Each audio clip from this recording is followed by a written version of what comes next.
আর সাধারণ মানুষ, একজন সাধারণ মধ্যবিত্ত, তারা এই ধরনের বিয়েতে খরচ করে থাকেন তাদের সম্পত্তির 15 থেকে 20%। ফলে যারা ধনী তারা আরো ধনী হয়েছেন, এই যে অভিযোগটা ছিল বিরোধীদের, সেক্ষেত্রে সেই আর্থিক বৈষম্য কমানোর কথা কালকে বলা হয়েছিল ইকোনমিক সার্ভেতেও। আজকে সেখানে কি মানে সেই দিকে কি পদক্ষেপ দেখতে পেলেন? সত্যি কথা বলতে সেরকম কিছু দেখা গেল না।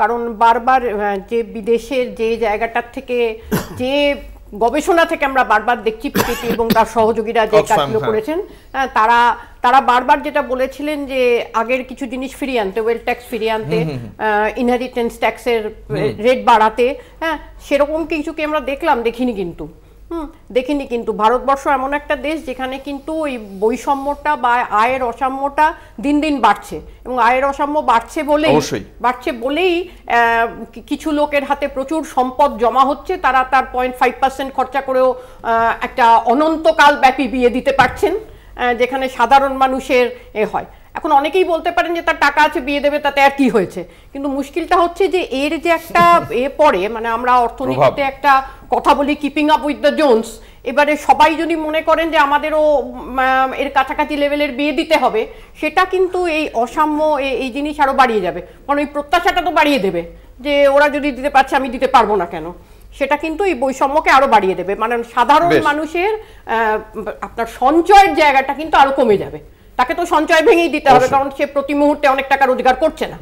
আমরা বিশ্লেষণ শুনলাম অর্থনীতিবিদদের কাছ থেকে। এবার এই বাজেটকে কিভাবে দেখছেন রাজনৈতিক ব্যক্তিত্বরা? প্রথমে বিরোধীদের মতামত আমি শুনবো। প্রথমে আসবো কংগ্রেসের কাছে, অশোক সরকার।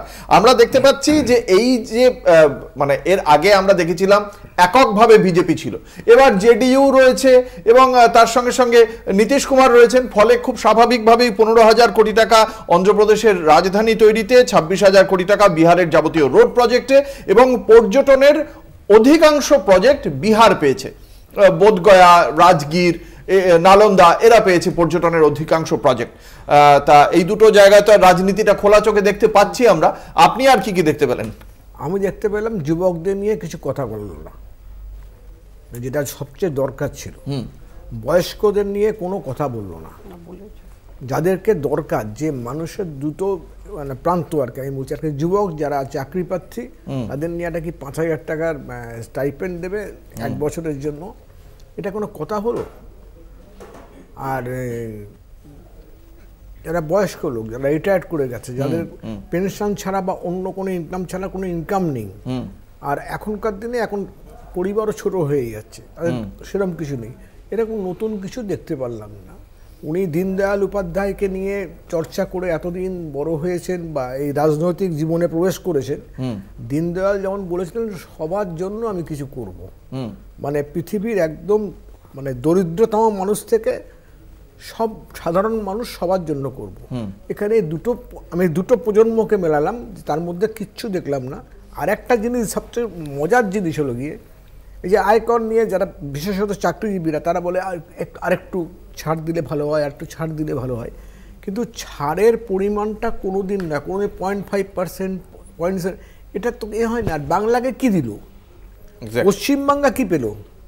গঙ্গা ভাঙন তো পশ্চিমবঙ্গের একটা বিস্তীর্ণ অঞ্চল জুড়ে, সেখানে কিছু নেই। বিহারে দিয়েছে বলেছে, কিন্তু আমি দেখলাম এখানে কিছু নেই। বলেছেন যে অন্ধ্রপ্রদেশ, পশ্চিমবঙ্গ, বিহার, পূর্ব ভারতের দিকে নজর দেওয়া হবে পর্যটনে, কিন্তু সেই মানে নজরের কথা বললেও আমরা যে কটা প্রজেক্ট দেখলাম অন্তত যা অ্যানাউন্স করলেন সবই বিহার পেয়েছে, এখন অবধি পশ্চিমবঙ্গের নাম কিছু শুনিনি।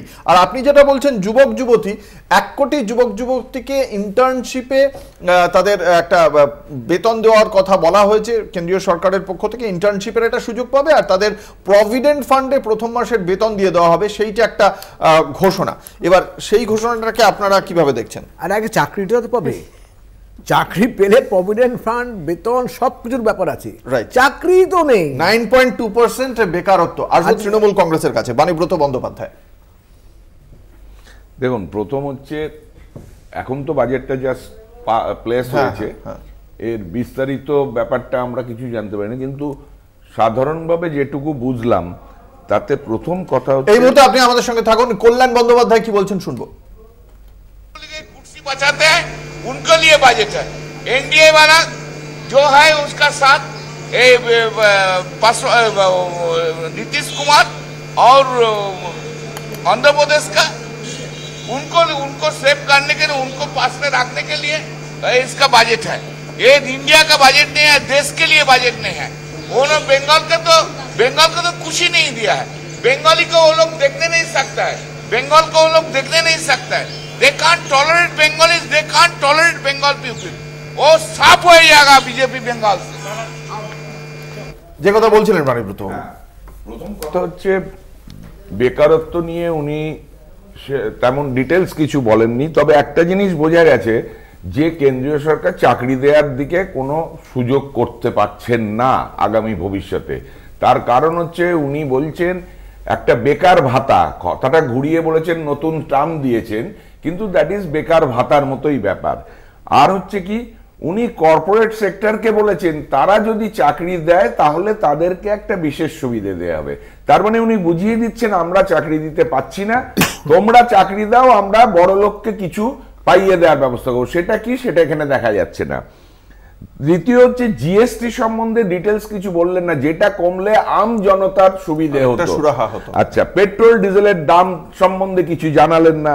তারপরে হচ্ছে ওর নামটা কি, ট্যাক্স স্ল্যাবের ক্ষেত্রে যেটা বললেন সেটা খুবই সামান্য। সত্যি কথাই তো, আজকের দিনে 7 লক্ষ টাকা মানে যে 5% দিতে হবে, সে 7 লক্ষ টাকা মানে মাসে কত টাকা?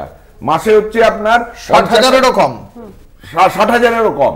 তার 60,000-এর যদি কম হয়, আপনি বলুন তো একটা ফ্যামিলিতে আজকে 60,000 টাকা তাদের খরচা হয় না? তার অনেক বেশি খরচা হয়। যে যেরকম রোজগার, তাদেরকে ছাড় আরো বেশি দেওয়া হচ্ছে, সেখান থেকে কেন ইনকাম ট্যাক্স নেওয়া হবে? ইনকাম ট্যাক্সের ছাড়টা আরো বড় হওয়া উচিত ছিল, কিন্তু সেটা হলো না। বাস্তবিক ক্ষেত্রে আমরা প্রতি বছরই দেখেছি 7 বারের বাজেট প্লেস করলেন, সেই প্লেসে আমরা কোনো রকমের কোনো বাজেটেই আমরা সেরকম সুরাহা পাইনি।